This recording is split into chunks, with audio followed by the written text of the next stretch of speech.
Disaster in Dayton, the Ohio air show tragedy this weekend that played out as thousands of families were watching from the ground.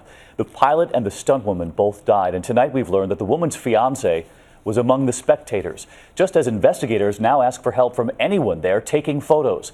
ABC's Rena Ninan on the scene tonight. Today in Dayton, a flyover in honor of stunt woman Jane Wicker and her pilot Charlie Schwenker. It's a tradition for the show to go on after a deadly crash. This day began with a moment of silence. Thank you very much.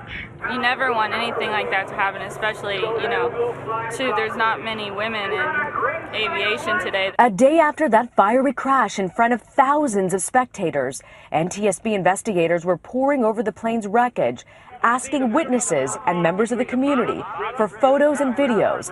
And I would still encourage those individuals that may have access to photos and videos, if you haven't come forward with a copy, we'd please like that. It will help us reconstruct the accident in more dimensions than just the one that you can get off of photo or video. Wicker's teenage sons weren't at the show, but her fiancé, Rock Scalbo, witnessed the crash from the crowd.